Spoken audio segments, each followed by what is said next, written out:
এটার কারণটা তো সবচেয়ে মেইনলি এটা যে ফ্যামিলিতে যদি মা বা বিশেষ করে মায়ের দিক থেকে যেমন মা, বোন, খালা এদের যদি ব্রেস্ট ক্যান্সার থাকে অবশ্যই একটা রিস্ক থাকে, ফ্যামিলিয়াল একটা ইনসিডেন্স বেশি থাকে। তাছাড়া বিভিন্ন রকমের আরও অনেক কারণ আছে, কার্সিনোজেনিক কারণে হতে পারে, অন্য কারণে হতে পারে।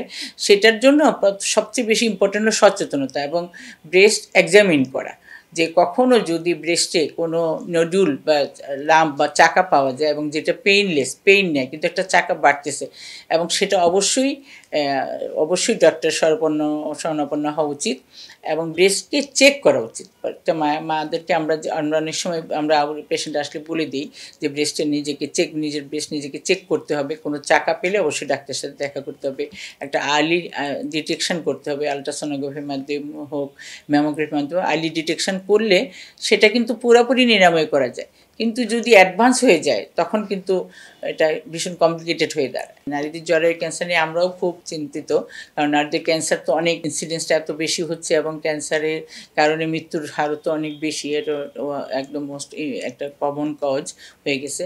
এবং এই নারীদের ক্যান্সারের মেইন কারণ কিন্তু হলো ভাইরাস, একটা SPV virus, human papilloma virus. এই ভাইরাসটা কিন্তু ক্যান্সারটা করে। তো ক্যান্সারটা কিন্তু ডাইরেক্টলি ক্যান্সার হয়ে যায় না, প্রথমে একটা প্রি ক্যান্সার স্টেজে, তারপরে স্টেজ বাই স্টেজ আগায়।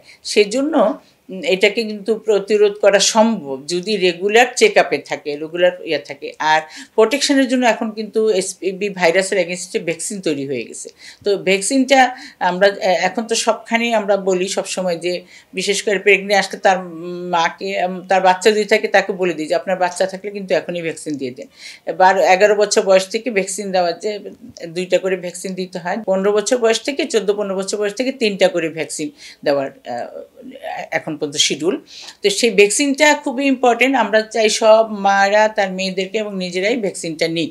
এটা ক্যান্সারের এগেনস্টে, ভাইরাসের এগেনস্টে ভ্যাকসিন। আর তাছাড়া আরও কিছু যেমন লাইফস্টাইল আছে, তার হাজব্যান্ডের তার মাল্টিপল সেক্স পার্টনার না হয়, বা সে যেন পার্সোনাল হাইজিনটা মেনটেন করে, এগুলো তাকে এডুকেশনটা দিতে হবে যে এইসব কারণেই কিন্তু বেশি ক্যান্সারের দিকেই হয়, ক্যান্সার স্প্রেড হয়। তো এইগুলো করবে, ভ্যাকসিন নিবে, পার্সোনাল হাইজিন মেনটেন করবে, তার সেক্স হাইজিনটা ইম্পর্টেন্ট, ওগুলো মেনটেন করবে।